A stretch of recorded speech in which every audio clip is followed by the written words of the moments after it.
Hello, everyone, and welcome to Janky to the Max, a podcast where we talk about fascinating projects and the even more interesting creators who create them. Today on the show, we will be unboxing a Brett. I might have seen him hang around. He is the curator and starter of The Learning Curve, TLC server, where it focuses on art. We'll be talking about art, that sort of thing. So definitely be a fun podcast. A few announcements. Jack is having gosh, the name left my mind for a second. Gaming what is it? Game Jam. Yes, like in English today. He's having a Game Jam event on April 10th. It's called Jamcraft. It's going to be a lot of fun. You'll definitely want to participate in that. Also, what's coming up is this April will be Space Month. And in that month, we're going to be talking to different people in the space sector, which I am super excited for. I'm super excited for that. Okay, so Brett. Oh gosh, forgot this last time. Also, I need to introduce Glavin, my fantastic co-host and sound guy. That'd be me. All right, and hi, Brett. Welcome to the show. Well, thank you so much for having me. It's a really cool thing to see this kind of blow up and people are interested in it, and I'm really glad to be part of it. Oh no, it's a lot of fun. So tell us about your art. What are you working on? Kind of what's your journey? What's going on? I mean, not a whole lot to tell. I mean, about August or so, I felt that it was time to, in the process of learning art and drawing, it was time to create a community where people kind of felt the same way, and we could all kind of bounce off each other and learn together and share and everybody be happy and just kind of stuff like that. But it's been kind of a fun time so far. Yeah, for sure. So tell us about your journey as far as like learning drawing and design.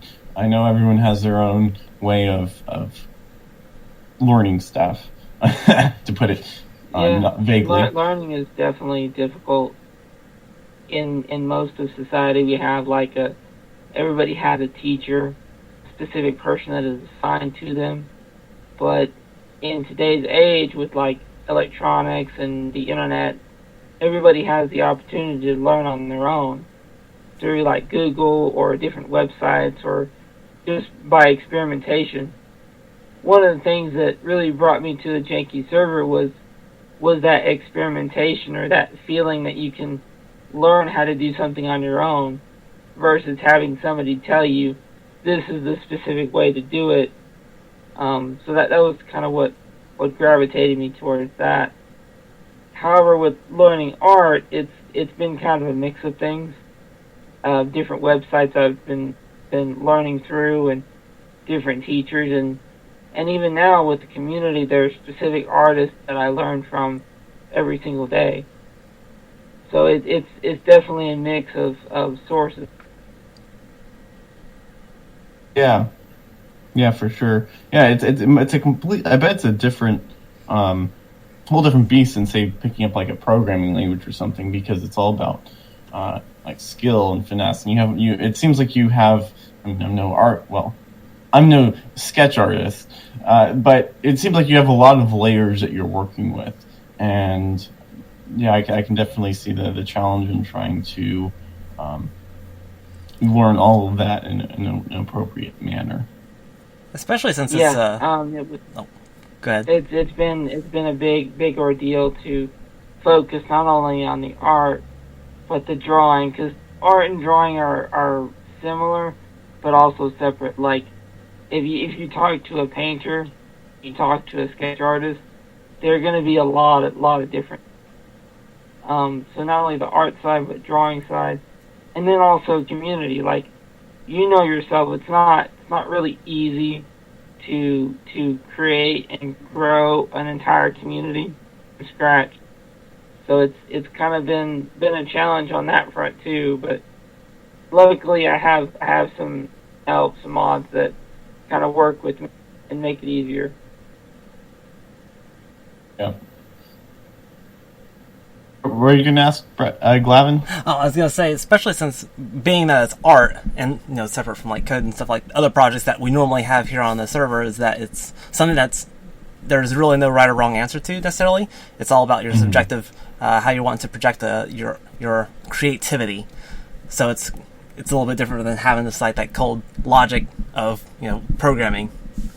So it's kind of and that's kind of a different way that I look at things. Like I relate a lot more to analytical side, programming people. I relate because that's the way my brain thinks. But when it comes to art, it's true that there aren't as many rules, but there are still rules to follow. Right. Like composition, anatomy, proportion, things that you can set for yourself as rules that will give your art to make it look more appealing to other people. exactly. But I would definitely say there are some pretty concrete rules which can be bended, can be broken, but there's always a different. It's all about, I guess, the vision of the artist, really. Exactly. And what they want to shoot for. Yeah. Yeah, because anyone can throw paint on the canvas and call it art, but it definitely takes skill to create a giant spacescape or draw the human body. Like it definitely requires a framework. And also too, like with the internet again, like there's so many artists now than there was back then, because back then we had like Michelangelo. Back when I was a kid.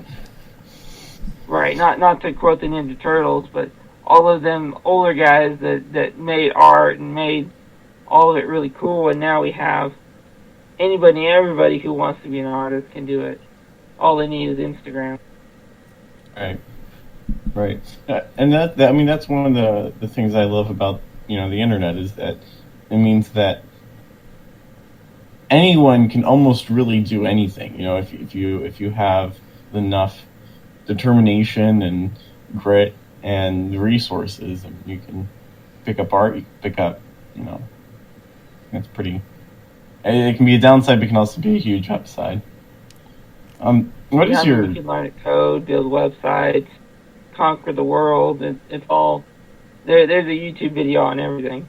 Oh, I know. Well, except Discord bots. All right, this is a weird thing I found out for anyone who's listening. If you're trying to code a Python Discord bot, there's only, I think, one set of good tutorials I found online.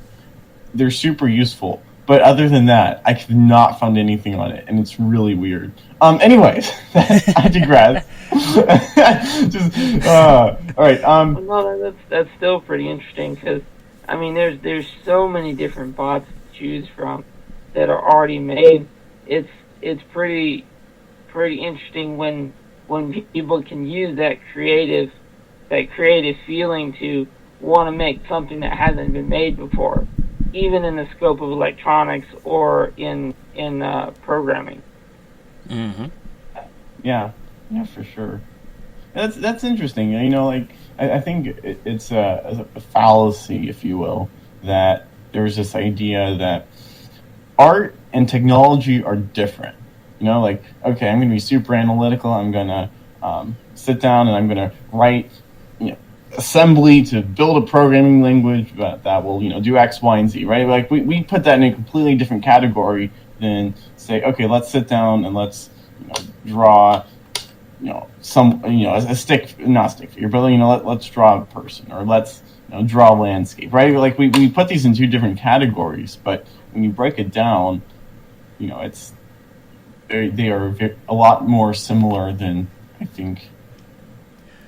Yeah, you got to kind of point there, like how you write code. You can make it really lean, or you can make it really robust in certain ways to where you can easily add it to it later or modify it later.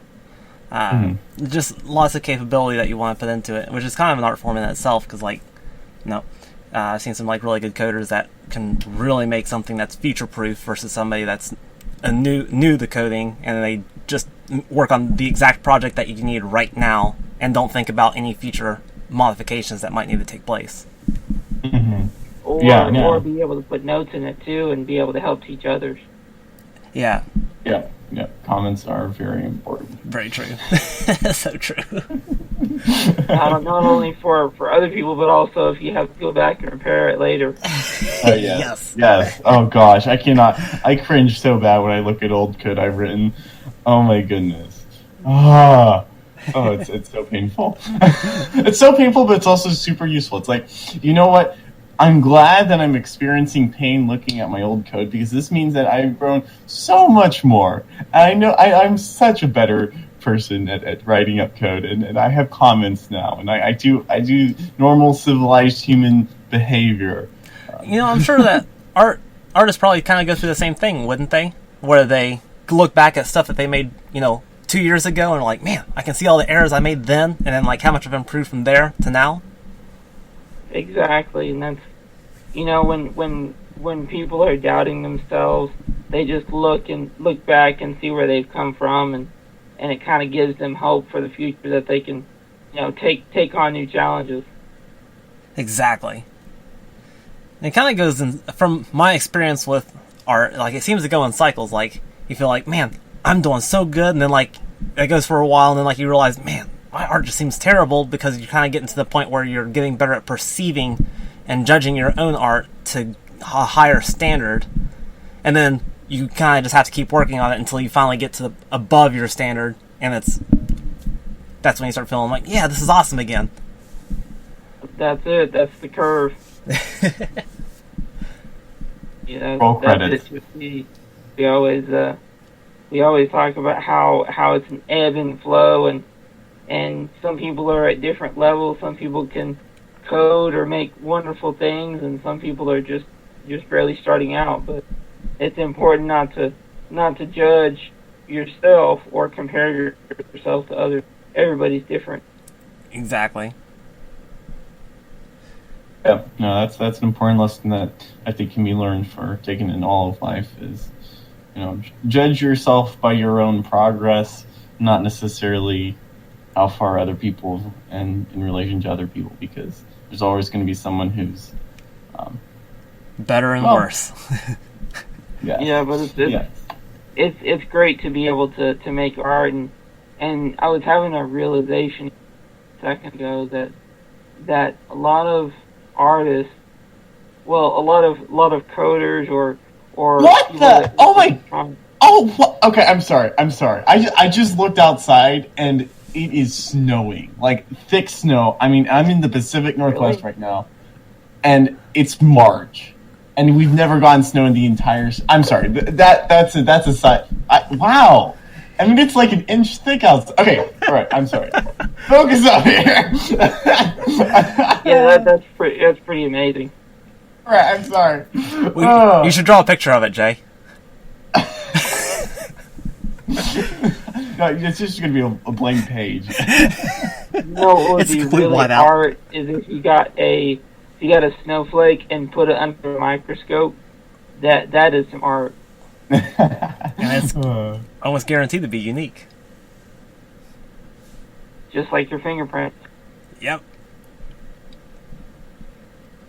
So what's your favorite experience you've had in art so far, like this whole learning process and growing? What's one of those mountaintop experiences you've had?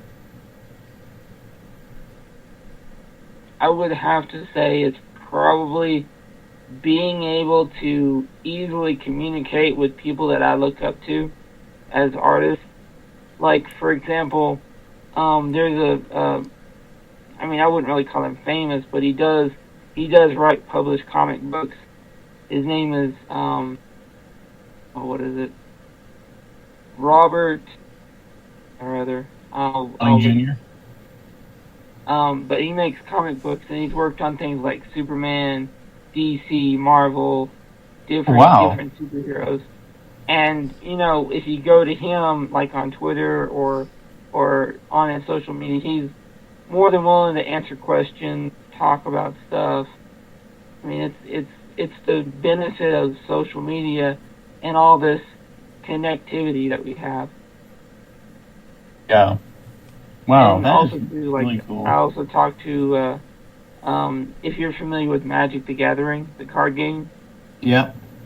Like all those artists that make the cards, they're all wonderfully published, and they're all great inspiration. I talk to them often. Nice. That's really where a lot of the learning comes from. People that have been through those steps, and that you can learn from. Yeah. Yeah, it's the whole reversal of the model. In the old days, it was you would learn to teach, and now you're The old days you'd be teaching to learn, and now I feel like the model paradigm is switching to more of a learning to teach sort of model.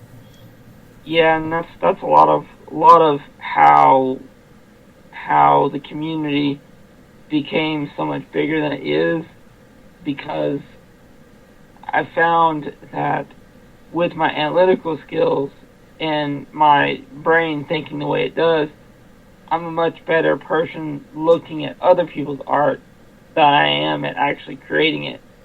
So one of the big features that we have is that I do a lot of art critiques. So I give a lot of feedback and tell people what they can focus on, just because, even though I'm not like amazing or published or make a whole bunch of money at it, I do have the eyes to see little things here and there that can help somebody else. I've kind of run into the same thing with doing writing. Just having a fresh set of eyes on something can help so much to spot a mistake that you as the creator might not see or be obvious to you right this moment. But if you get someone else to take a look at it, they'll see something that it's totally different from what you're seeing, and be able to point out any of the oddities. Yeah. Like, say if you're writing some code or something, and you're so frustrated, you just want to break your keyboard, and then somebody comes up and says, "Oh, you missed a parentheses," or "You missed a little typo here," and then all of a sudden, problem fixed. Right. Yeah, I guess I don't know how coding works. No, that's about right. The pain from switching from I don't know, what are those languages called, like JavaScript and HTML, CSS, not HTML, but where you have the semicolons, and you only have to remember the semicolon at the end of every single line, and then you switch to something like Python, and you don't, and you start indenting everything, putting semicolons on it, and then you get all these errors, and you're like, oh gosh. Whoopsie. What is one of the biggest learning experiences you've had? Like maybe a problem you either had, or or someone else has even had and you helped them with. Yeah. Well, there's probably two answers to this. One is probably the act of doing versus talking about it. Getting your hands dirty and actually doing the exercises, doing the art, or building the thing. So that's a big struggle in itself. But the other thing is there's one person in my community, name is Mr. X, and he's a great artist. He does a lot of stylistic drawings that don't really focus on what things look like in real life. He's not like a realism or makes things identical, but it still looks good, like a cartoonist. And he told me that he wanted to start doing things more realistically to change, so that he can learn and do it better. So we've kind of been working through what that looks like, and be able to help him in some way reach what he's looking for. Because even though I do have I do have a fresh set of eyes, I just don't know everything, and I have to come to terms with that. So there's a lot of Googling and a lot of video watching that I help others with too. I gotta ask, is there an equivalent for Stack Overflow for artists?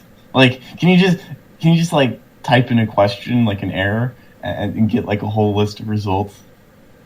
What is Stack Overflow? Stack Overflow. I think. Go ahead. Stack Overflow is this amazing website where essentially a programmer will have an error, and then some angel responds with an answer, so that they have it for just about almost every single problem you can think of. And so if you ever get that problem, you just type in the error or whatever, and then it like pops up with the answer. And 9 out of 10 times it's old and doesn't work, but it's a start. I think the equivalent here would be Redlines, wouldn't it? Go ahead. What was that? I think the equivalent here would be Redlines. I think. Thanks. There's okay. like where you can submit your art to like an art review website, and then someone can kind of like Jay was saying, review it and then like redline it to show, okay, well your proportions are a little off, and then like put red lines to where they things should be, or if you're trying to do a landscape or a building or something like that, they just kind of can just redline to show these are the spots that could use improvement, or this is what you can change to make it give it a higher level of realism or accuracy or whatever aspect you're looking for. So the Stack Overflow or Redline, really it's just based on who you know and who's willing to look at the artwork for you. Mm-hmm. There's a YouTuber that does art named Stan Prokopenko, or the YouTube Proko. He's a pretty big teacher for art and has like websites and stuff. But he's working on some technology that will be able to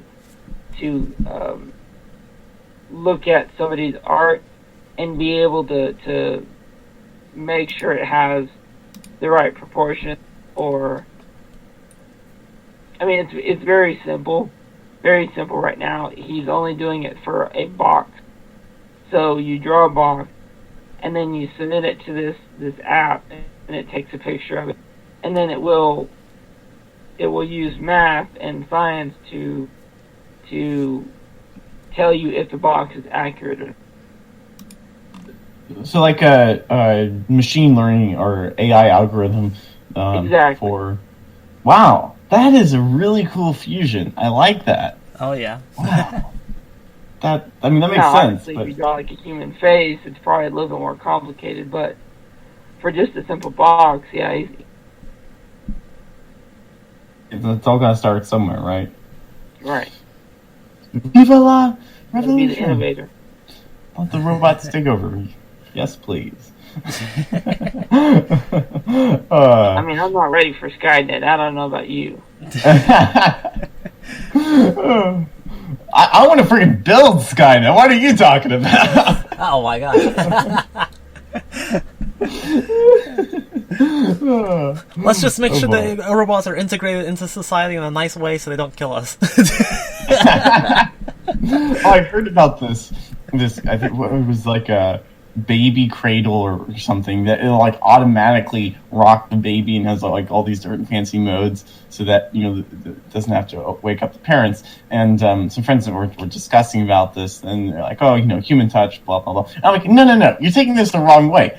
Let's get the kid, the infant, used to being around robots. Like, let's build this human robot bond early, so when they grow up, And they're working with their, cybernetic work companions. Everybody works together. Right. Everyone's on the same Yeah, page. just have like a robot butler. You mean your phone? Oh my gosh, it technically is. Yeah, pretty much. It's attached to the hip for a lot of people. Yep. Strong bond right there. People can't even put it down. They will jump into a lake to save their robot companion. I just got a funny idea, but you guys have probably seen me in the chat complain about it. it's terrible. I cannot. Oh gosh, they lock you out of everything. It's just so not janky. It's killing me. But anyways, we're here about art, not about my weird issues with phones. So Well, I mean, that's kind of your thing too. I mean, I'm interested in your stuff as much as you are mine. What exactly do you mean by what is janky? Well, I mean that is a very good question. But what I mean is like whatever I own, okay, whether that be anything from like a simple backpack to a laptop to I mean, heck, in some cases even clothing. It doesn't feel like it's mine unless I do something to it. So, for example, I don't. Like it just feels like it's just something I bought and I use. Like it's not mine. Like so I don't own it. I mean, like my laptop. I've taken this girl apart. I've replaced her RAM. I've hacked her. I've done all sorts of like great, awesome stuff to it. And so now it feels like it's all right. This is my laptop. I know this thing. Same thing for a backpack. I strung EL wire around it. Lights up. Just a few other, I think, little modifications to it. Like that. It's a way that it's customized and tailored for you. Yeah, it's like a dog peeing on a pole or something. It's like my way of marking my territory. And with phones, hopefully you're not peeing on your phone. Definitely not. But with phones, like there's no opportunities to really do that, right? Like I can only work in the framework that they give me. Unless, of course, I root it, which I think I'm probably going to... I'm seriously looking into. Because, like, you can even customize, like, the app icons. You can't... There's apps you cannot uninstall, and they're just bloatware. And, I mean, there's just so many things. And, like, I mean, you can say goodbye to, like, taking it apart and actually modding the hardware. I mean, that's just... it's everything so small. And, I mean, I don't blame them. I absolutely understand why the thing's way it's how it is. It just is not compatible with how I work. So, a lot of times innovation is born from a need to solve a problem. Mm-hmm. So, I mean, I don't know the first thing about it, but have you ever considered that somebody needs to make a new OS or a new type of way that we interact with phones? A whole new paradigm. They have come out with, I believe, a few like Linux-based, like Android. Yes, it's Linux, but it's really messed up Linux. They did, I think, like Librem, like with their Pure OS, which is all Linux-based. They had some products. I've heard mixed things about them. Like the specs aren't that great. I don't know. I mean, and ideally, what I think I want to go for in the long run is I want to have just a phone, and I've seen this around where it's like a Pi Zero, like this really small, tiny computer, and you hook that up to like a SIM card. You hook up to these different things, and you like put together zip ties, and all it does is it just makes phone calls. Like I want to have that device, and then at the same time, I want a maybe like a Pi 4, like a really high performing single board computer, and then hook that up to an HDMI touchscreen, so that I can, on one hand, I can just call people, and if I just need one call people, I can just do that. And if I want to like code or want to do something on the go, I can use that without having to lug my laptop around. That's kind of like the goal I'm going for. But I'm just gonna have to use a phone for now. Right. Yeah, I mean, it sounds like you're on the way to making a more comfortable situation for yourself. We'll see.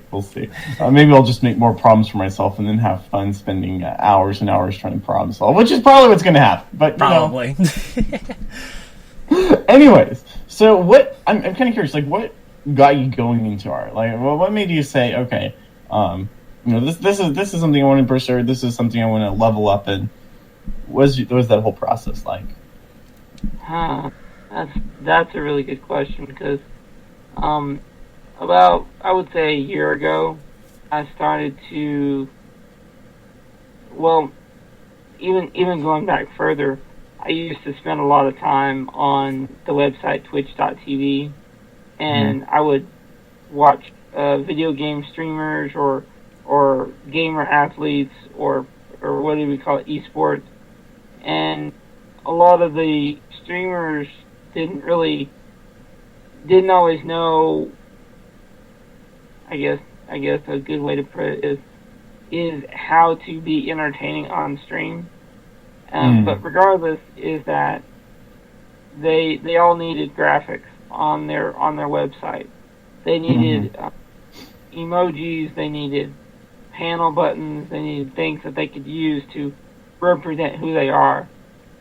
And that's really what got me into it. That I wanted to start creating that and making that into a business. And then I started playing around with different programs. I used what's called GIMP. I love Inkscape. GIMP. Same. Yeah, I used a lot of the free software. Live on GIMP. And then at some point, I realized that I was spending more time looking for other people's work to adapt into my own. That it would be faster and more efficient just to create my own from scratch. Okay. So I started to practice art. Oh, that's a pretty cool story. So you had a project in mind that you're working for, and you realize that to like get to the next level, you're gonna have to go back and you have to learn art. I feel like that's a story that we hear a lot here, where someone wants to do a thing. Bite the bullet and go through it. Yeah, do a deep dive in it. Really understand the fundamentals and how it all works. It's really. It's really like cool. It's like wanting to learn how to code a website, and you learn HTML and CSS, but without learning the design elements, without learning like composition of a web page, and knowing what makes it look good, you really are just kind of spinning your wheels. Oh yeah, absolutely.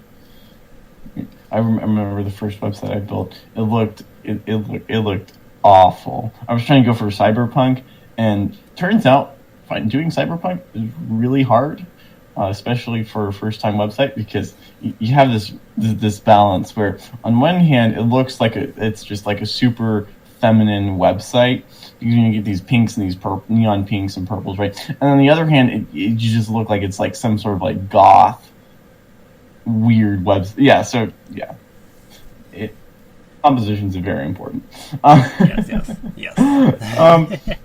So what were some like really useful, like of all the resources you've had? I know you've talked about a lot about what you've used to learn art, but like of all the resources, what were some of the most important ones you could recommend to the listeners? Well, it's all goal oriented. There's many different websites that can teach you how to learn. The main ones would be like Udemy or Skillshare, things like that. There's a free website that you can use called Drawbox, which, no pun intended, it does have a lot to do with my name, but it's not what created it. It's just a coincidence. But yeah, Drawbox is a good website. It'll teach you the fundamentals. It'll allow you to create 3D forms and get you all the way up to drawing whatever you want, really.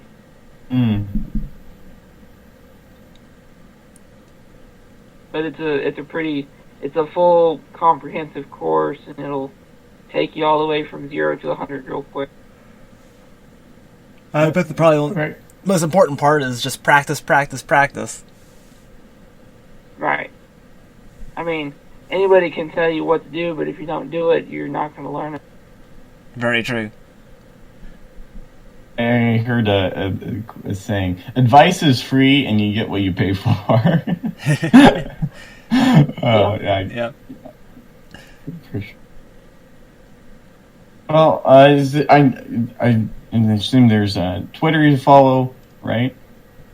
Yeah. You can follow my personal Twitter at twitter.com/Brettinabox.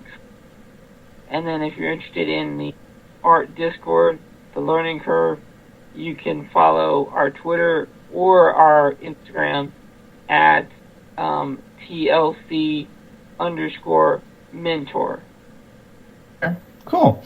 And of course, we're going to put the link to Brett's TLC learning curve in the description. And Yeah, it's really.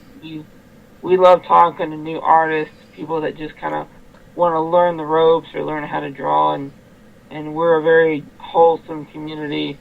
I know that there's kind of a stigma with Discord about how a lot of the communities are a little bit memey or toxic, but we're definitely not like that.